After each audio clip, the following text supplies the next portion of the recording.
Friends, welcome back to my channel explore psychology. I am doctor Pratima Shukla. आज का हमारा जो विषय है वो है लर्निंग अर्थात सीखना।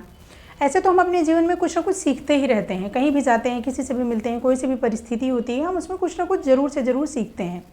पर मनोविज्ञान में सीखने से तात्पर्य है एक कि हमारे व्यवहार में एक ऐसा परिवर्तन जो कि अभ्यास या अनुभूति के परिणाम स्वरूप होता है और जिसका उद्देश्य हमें एडजस्टमेंट करना सिखाना होता है, जिसका उद्देश्य समायोजन करना होता है।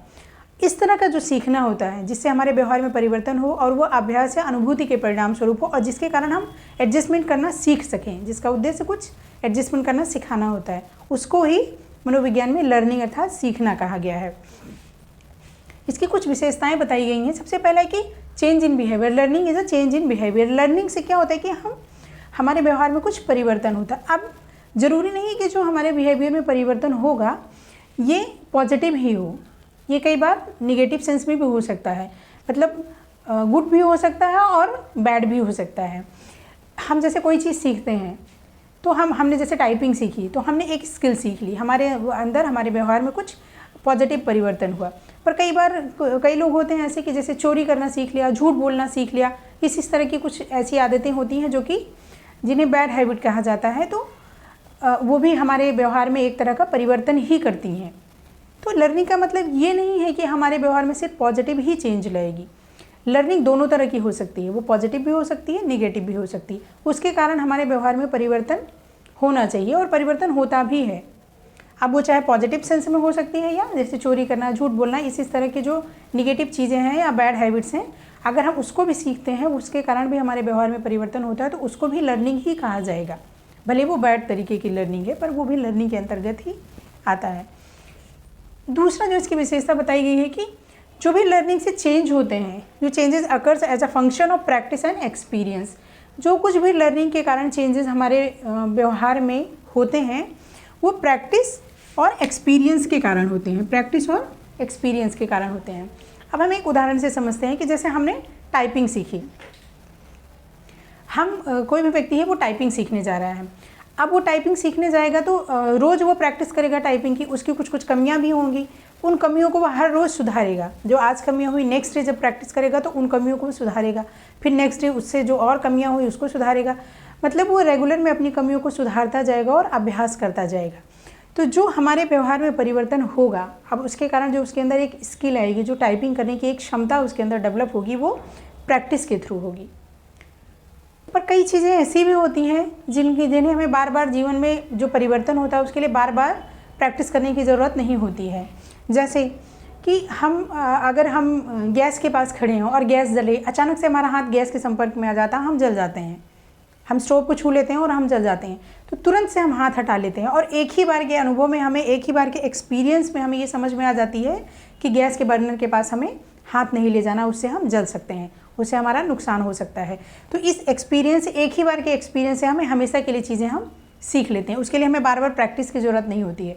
मतलब ये कहना है कि कुछ स्किल्स ऐसी होती हैं, कुछ चीज़ें ऐसी होती हैं जिनके लिए हमें बार बार अभ्यास करना पड़ता है सीखने के लिए, पर कुछ चीज़ें ऐसी भी होती हैं जिन्हें हम एक बार के अनुभव से ही हमेशा के लिए सीख लेते हैं। तो ये हुआ प्रैक्टिस और एक्सपीरियंस। और तीसरा है कि relatively permanent change in behaviour. जो चीज़ें हम प्रैक्टिस और एक्सपीरियंस के थ्रू सीखते हैं, जो कि हमारे व्यवहार में परिवर्तन करता है और जिसके थ्रू हम बहुत सारी तरह की अपनी परिस्थितियों में एडजस्टमेंट करना सीख जाते हैं, उससे क्या होता है कि लगभग कुछ परमानेंट नेचर का चेंज हमारे लाइफ में आता है। हम ये तो नहीं कह सकते कि ये कम्प्लीटली परमानेंट होता है, पर हाँ कुछ परमानेंट नेचर का चेंज होता है। कुछ चीज़ें ऐसी होती हैं जिन्हें हम बहुत जल्दी से सीख लेते हैं और बहुत जल्दी से भूल जाते हैं। पर जैसे हमने टाइपिंग का एग्जांपल लिया, तो जब हम टाइपिंग सीखते हैं, हमने एक बार अच्छे से टाइपिंग सीख ली, तो ऐसा नहीं है कि हम उसको 5 दिन में, 10 दिन में, 1 वीक में, 1 महीने में भूल जाएंगे। कुछ 6 महीने, साल भर वो टाइपिंग हमने, अगर उसकी प्रैक्टिस दोबारा नहीं भी करेंगे तो भी वो स्किल हमें याद रहेगी। हाँ, बहुत ज़्यादा टाइम बीत जाएगा, हम प्रैक्टिस नहीं करेंगे तो ज़रूर वो चीज़ें हमें भूल जाएंगी, लेकिन काफ़ी लंबे टाइम तक वो चीज़ें हमें याद रहेंगी जिसको हमने प्रैक्टिस कर करके सीखी हुई हैं। तो इसका मीनिंग यही है कि जो हमारे बिहेवियर में जो चेंजेस आते हैं वो रिलेटिवली परमानेंट नेचर के होते हैं। कंप्लीट तो नहीं, लेकिन हाँ रिलेटिवली परमानेंट नेचर के होते हैं। कि हमने कोई टाइपिंग सीख ली और वो 6 मंथ तक अगर हमें वो स्किल याद रही, हम अच्छे से टाइपिंग कर पा रहे हैं, तो इसका मीनिंग ये हुआ कि जो हमने टाइपिंग स्किल सीखी हुई थी उसका नेचर जो था वो परमानेंट था 6 मंथ तक के लिए। तो तो 6 मंथ तक के लिए हमने हमारे दिमाग में वो चीज़ें रहीं, मतलब कि वो रिलेटिवली परमानेंट नेचर का वो बिहेवियर रहा। तो ये रही इसकी कुछ विशेषताएं। अब हम ये देखते हैं कि बहुत सारी चीज़ें हमारे जीवन में ऐसी होती रहती हैं जिनके लिए हमें मोटिवेशन की ज़रूरत पड़ती है। मोटिवेशन एक ऐसे तरह का, ऐसे हम कह सकते हैं कि टॉनिक है, एक तरह का बूस्टर है जो कि हमें कुछ भी करने के लिए प्रेरित करता है, मतलब हमारी इनर स्ट्रेंथ को बढ़ा देता है। तो हम ये देखते हैं कि मोटिवेशन का क्या रोल है हमारे कुछ भी सीखने में, क्योंकि कोई चीज़ ऐसी होती है जो हमें 2 दिन 4 दिन 10 दिन के लिए सीखना है तो वो ईजी होता है, पर कुछ चीज़ें ऐसी होती हैं जिन्हें हमें, जैसे पढ़ाई ही है, हम किसी एग्ज़ाम की प्रिपरेशन कर रहे हैं तो हमें कई बार लंबे टाइम तक पढ़ाई करनी पड़ती है। तो लंबे टाइम तक पढ़ाई करने के लिए हमें लंबे टाइम तक मोटिवेशन की भी ज़रूरत पड़ती है। कुछ भी सीखने के लिए, लंबे टाइम तक सीखने के लिए, हमें परसिस्टेंटली सीखने के लिए हमें मोटिवेशन की ज़रूरत पड़ती है। तो हम ये देखते हैं कि मोटिवेशन का क्या रोल है लर्निंग के अंतर्गत।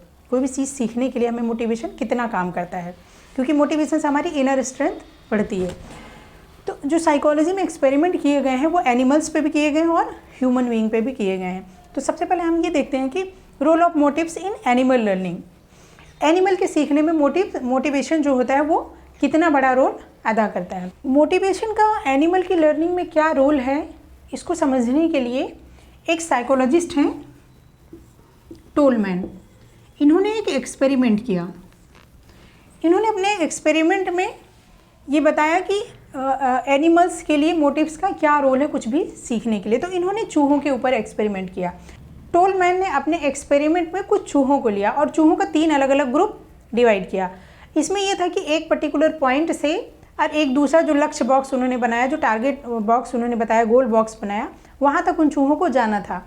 वहाँ पर पहुँच जाने के बाद ही उनको फूड दिया जाएगा, उनको कुछ खाने को दिया जाएगा। तो जो इनका जो पहला ग्रुप था चूहों का, उसमें इन्होंने क्या किया कि वो जो पहला ग्रुप था उसको भूख तो लगी थी। जब इन्होंने टारगेट स्टार्ट कराया उस टाइम पे उसको भूख लगी थी, लेकिन जब वो अपने गोल बॉक्स में पहुंच गया, लक्ष्य बॉक्स तक पहुंच गया, तब उसको इन्होंने भोजन नहीं दिया, उसको फूड नहीं दिया। वो भूखा था, उसमें हंगर मोटिव अवेलेबल था, उपलब्ध था, उसके बावजूद भी इन्होंने जब वो टारगेट बॉक्स पे पहुँच गया तो उसको फूड नहीं दिया। और जो चूहों का दूसरा ग्रुप था उसमें हंगर मोटिव मौजूद नहीं था, और उसने जब उसने स्टार्ट किया तब उसमें हंगर मोटिव जो था, उसको भूख नहीं लगी थी, हंगर मोटिव अवेलेबल नहीं था। और जब वो अपने लक्ष्य बॉक्स पे पहुंचता है तो उसको भोजन भी नहीं दिया जाता है। लेकिन जो तीसरा ग्रुप था उसके अंदर भी हंगर मोटिव मौजूद था। जब उसने अपना चलना शुरू किया, अपना एक्सपेरिमेंट शुरू किया, तो जब स्टार्टिंग पॉइंट पे उसमें हंगर मोटिव मौजूद था, और जब वो लक्ष्य बॉक्स पे, अपने गोल बॉक्स पे पहुंच जाता है चूहा, तो उसको वहाँ पे भोजन दे दिया जाता है। इस तरीके से इन्होंने कई दिन तक ये एक्सपेरिमेंट किया, और इस एक्सपेरिमेंट के रिजल्ट में देखा गया कि जो तीसरा ग्रुप था चूहों का, जिसमें हंगर मोटिव स्टार्टिंग पॉइंट में मौजूद था, और जब वो अपने एंड पॉइंट पे, अपने गोल बॉक्स में पहुंचता है, तो उस टाइम पे उसको फूड दिया जाता है।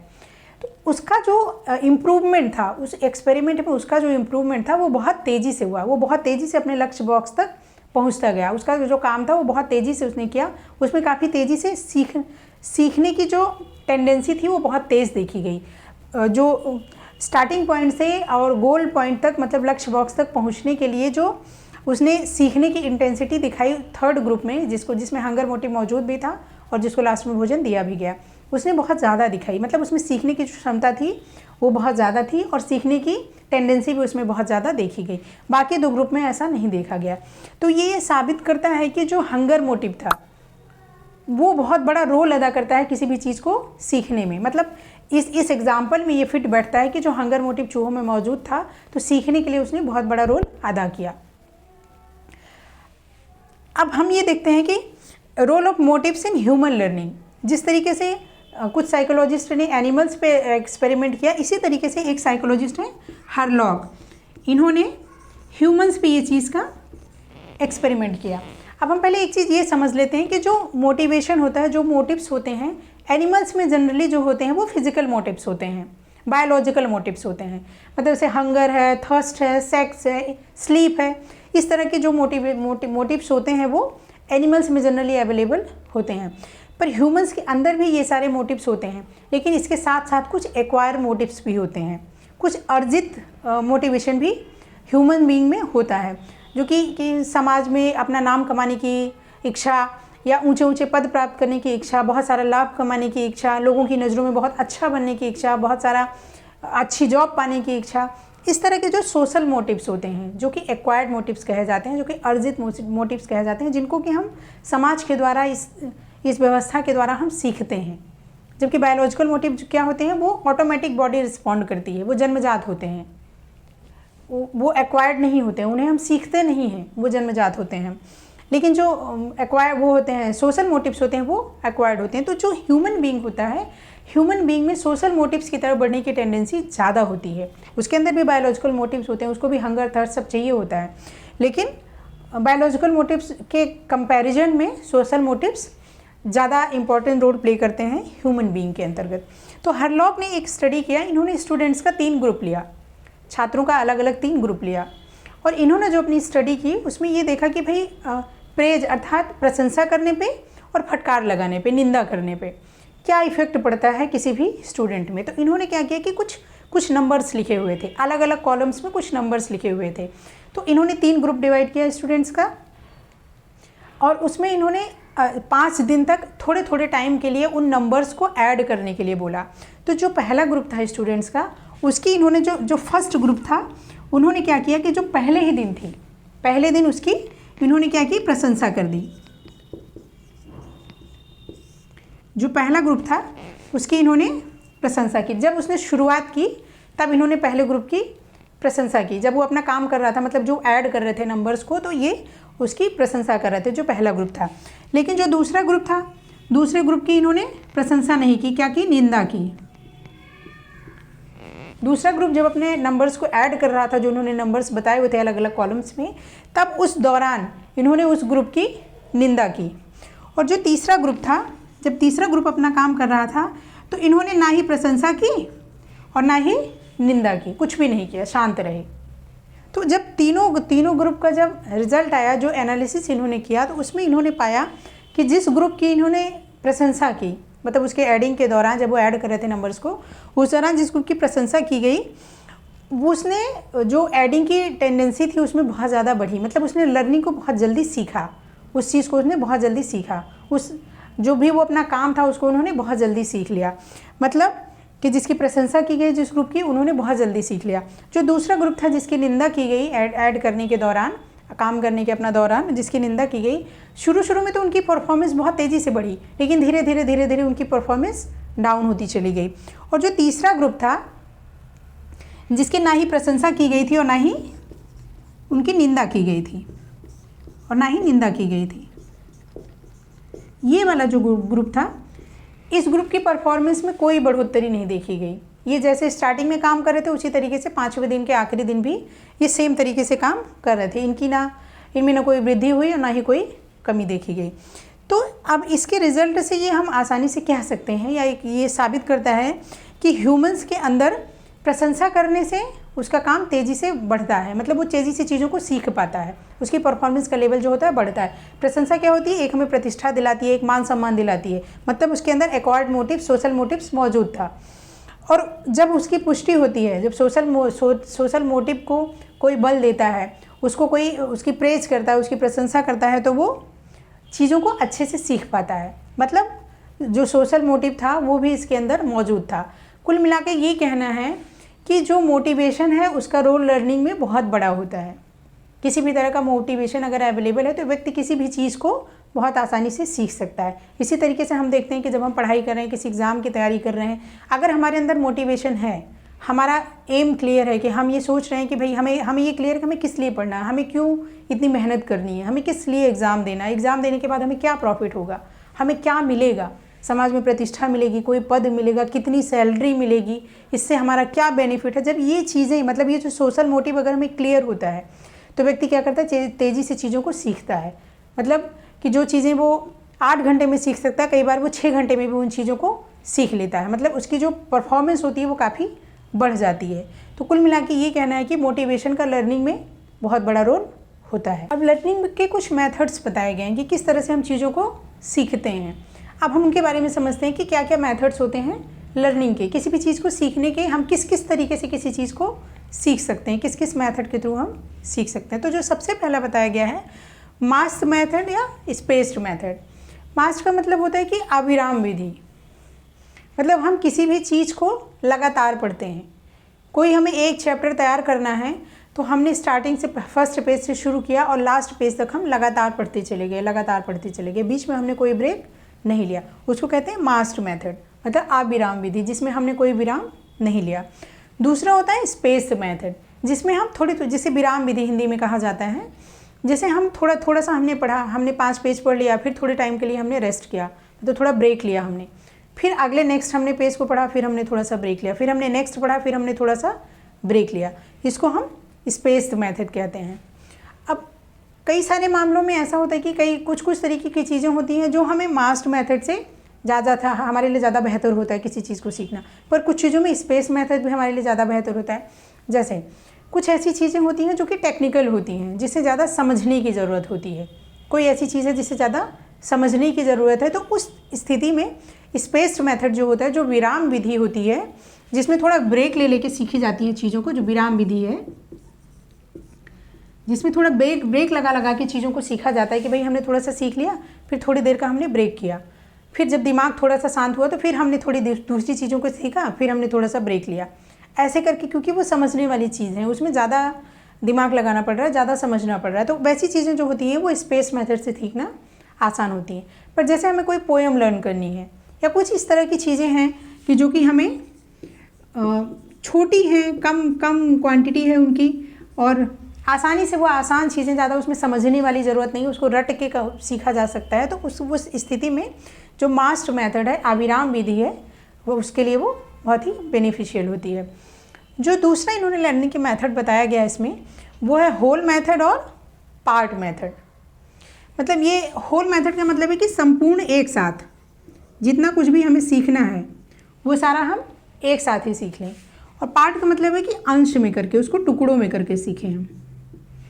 भाई कोई चीज़ हमें को सीखनी है तो हम शुरू से शुरू करते हैं और आखिरी तक एकदम एक सांस में पढ़ते हुए चले जाते हैं, एक सांस में पूरे एक साथ ही हम पढ़ लेते हैं। तो अगर वो हमें रटने की चीज़ें हैं तब तो हमें चीज़ें समझ में आ जाती हैं, पर अगर वो समझने की हैं, थोड़ी टेक्निकल चीज़ें हैं, तो एक साथ ही हम सारा कुछ बहुत सारा पढ़ लेंगे तो वो चीज़ें हमें समझ में उतने अच्छे तरीके से नहीं आती हैं। लेकिन अगर हम उसको छोटे छोटे टुकड़ों में करके, अलग अलग टुकड़ों में ब्रेक कर करके अगर हम सीखते हैं कि पहले हमने एक टॉपिक को सीख लिया, हमें वो अच्छे से चीज़ें समझ में आ गई, तो फिर हमने दूसरे टॉपिक को सीख लिया, फिर हमने दोनों में देखा कि क्या कनेक्शन है, जो हमने पहला टॉपिक सीखा और जो दूसरा टॉपिक सीखा, उन दोनों में क्या कनेक्शन है, फिर हमने उसको सीख लिया। तो जो टेक्निकल चीज़ें होती हैं जिनमें ज़्यादा समझने की ज़रूरत पड़ती है, वहाँ पे जो पार्ट मेथड होता है, मतलब छोटे छोटे टुकड़ों में बांट के सीखना, वहाँ पे आसान होता है। और जो होल मेथड होता है, यहाँ पे जो आसान सी चीज़ें होती हैं जिनमें ज़्यादा दिमाग नहीं लगाना है, फटाफट कर लेनी है, उन चीज़ों के लिए सारी एक साथ करना आसान होता है। जनरली हम जब पढ़ाई करते हैं, किसी भी चीज़ को सीखते हैं, तो वहाँ पे अगर हम चीज़ों को छोटे छोटे टुकड़ों में डिवाइड करके कि अगर सीखते हैं तो हम चीज़ों को बेहतर तरीके से सीख पाते हैं, और हमारे लिए रिवीजन भी आसान होता है और चीज़ों को याद रखना भी आसान होता है। तीसरा जो तरीका बताया गया है वो है इंटेंशनल लर्निंग और इंसिडेंटल लर्निंग। इंटेंशनल लर्निंग का मतलब है कि साभिप्राय, मतलब किसी उद्देश्य से, किसी एम को लेके जब हम सीखते हैं।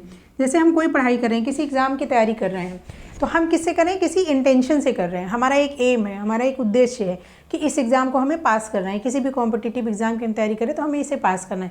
या फिर हम कोई कुछ एक्सपेरिमेंट कर रहे हैं, तो हमें ये है कि भाई इसका कुछ रिजल्ट आएगा जिससे हम जान पाएंगे कि वो समाज के लिए बेनिफिशियल हो पाएगा, या हमें कोई चीज़ उससे कुछ फाइंडिंग मिलेंगी जिससे हम किसी चीज़ के बारे में समझ पाएंगे।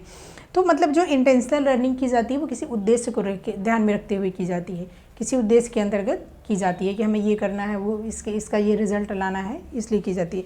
पर जो इंसिडेंटल लर्निंग होती है, जिसे हिंदी में प्रासंगिक कहा जाता है,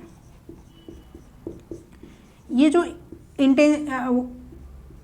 अनइंटेंशनल कह सकते हैं या इंसिडेंटल लर्निंग जो होती है, इसके पीछे कोई उद्देश्य नहीं होता है कि इसको सीखने के पीछे कोई उद्देश्य है। ये ऑटोमेटिक अपने आप ही बिना किसी उद्देश्य के इंसिडेंटली हमें चीज़ें याद हो जाती हैं। जैसे मान लीजिए कि कोई बच्चा है, कोई स्कूल में स्टूडेंट है, वो पढ़ता है।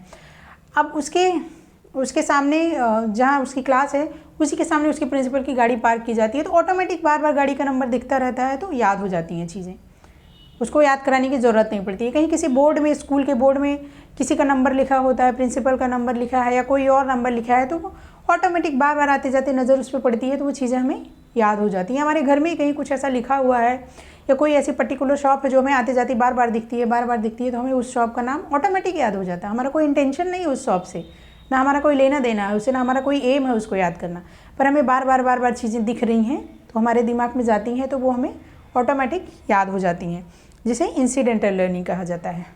तो इंटेंशनल लर्निंग में व्यक्ति एक उद्देश्य लेके, एक लक्ष्य को ध्यान में रख के सीखता है, किसी चीज़ को पूरी प्रॉपर तरीके से तैयारी करके सीखता है, तो उसे इंटेंशनल लर्निंग कहा जाता है। लेकिन जब ऑटोमेटिक बिना किसी उद्देश्य के ही चीज़ें हमें याद हो जाती हैं, कोई सी भी, वो कुछ भी हो सकता है, हमें याद हो जाती हैं, तो वो इंसिडेंटल लर्निंग के अंतर्गत आता है। तो ये कुछ मेथड्स बताए गए हैं किसी भी चीज़ को सीखने के। इन सारे मेथड्स के थ्रू ही हम चीज़ों को सीखते हैं। तो जब हमें इन तरीक़ों के बारे में पता होगा तो हम किसी चीज़ को बहुत बेहतर तरीके से सीख पाएंगे। तो आज का जो हमारा ये लर्निंग का टॉपिक था, इस वीडियो में बस इतना ही। नेक्स्ट वीडियो में हम लर्निंग के बाकी मेथड्स को भी कवर करेंगे।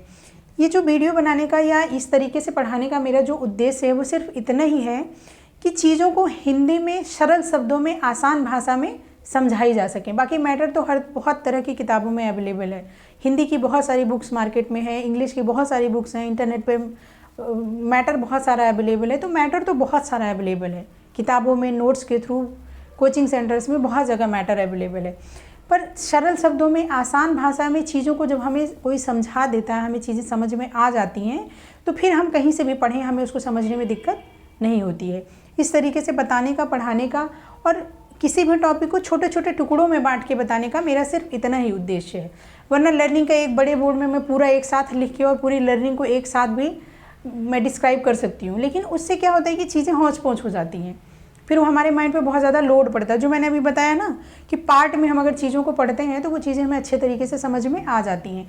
अगर आप ठीक से इस चीज़ को एक बार में ही समझ लेंगे, फिर जाके बुक से यही सेम चीज़ को पढ़ेंगे, तो चीज़ें आपको बहुत क्लियरली समझ में आ जाएंगी। चाहे आप हिंदी में पढ़ें, चाहे आप इंग्लिश में पढ़ें, चीज़ें आपको समझने में काफ़ी आसान हो जाएंगी। और इस तरीके से जो मैं मेन पॉइंट है यहाँ पे नोट करती हूँ, वो इसलिए कि ये चीज़ें हमारे दिमाग में, जो हम बार बार देखेंगे तो हमारे दिमाग में चीज़ें रह जाएंगी। तो एग्ज़ाम में जब इस तरह का चीज़ें पूछी जाएंगी तो हमें दिमाग में फट से क्लिक कर जाएगा कि हाँ, इस तरह के मेन पॉइंट जो यहाँ पे लिखा है वो हमारे दिमाग में जब रह जाएंगे तो एग्ज़ाम में वो हमें, जब हमें ज़रूरत पड़ेगी एग्जामिनेशन हॉल में, तो हमें फट से चीज़ें याद आ जाएंगी। तो मेरा इस तरीके से टुकड़ों में बांट के किसी भी चीज़ को बताने का सिर्फ इतना ही उद्देश्य है कि चीज़ों को अच्छे तरीके से सरल शब्दों में, आसान भाषा में समझा जा सके। बस सिर्फ इतना ही उद्देश्य है। इसी वजह से मैं किसी भी टॉपिक को अलग अलग टुकड़ों में बताती हूँ कि भाई कम टाइम भी लगेगा, समझने में कम टाइम भी लगेगा। छोटी सी वीडियो होती है 8, 10, 7, 8 मिनट, 10 मिनट, 12 मिनट, 14 मिनट की, कि कम टाइम में हम किसी एक टॉपिक को अच्छे तरीके से समझ लेंगे, फिर जाके हम बुक से, किसी कॉपी या नोट से उसको रिवीजन कर लेंगे, तो वो चीज़ें हमें कन्फर्म हो जाएंगी, वो हमारा फाइनल हो जाएगा। फिर हम नेक्स्ट टॉपिक पे जाएंगे। एक साथ सब करने पे हौच पौच हो जाता है, फिर उतनी पढ़ाई में उतना मज़ा आता नहीं है। जब चीज़ें कुछ चीज़ें हमें मिस होने लगती हैं तो हमारा इंटरेस्ट कम होने लगता है पढ़ाई में। इसी वजह से मैं छोटे छोटे टुकड़ों में हर टॉपिक को अलग अलग टुकड़ों में बांट के कवर कर रही हूँ। अगर इस तरीके से चीज़ें समझ में ना आती हो, एक साथ ही करना हो, तो फिर आप हमें वो कमेंट करके बताइएगा, फिर हम उस तरीके से इम्प्रूव करने की नेक्स्ट वीडियो में हम उस तरीके का इम्प्रूवमेंट ज़रूर करेंगे। तो अगर आपको हमारे बताने का, समझाने का तरीका पसंद आ रहा हो, इन चीज़ों से आपको कुछ बेनिफिट मिल रहा हो, तो आप हमारी वीडियो को लाइक, शेयर और सब्सक्राइब करें। Thank you.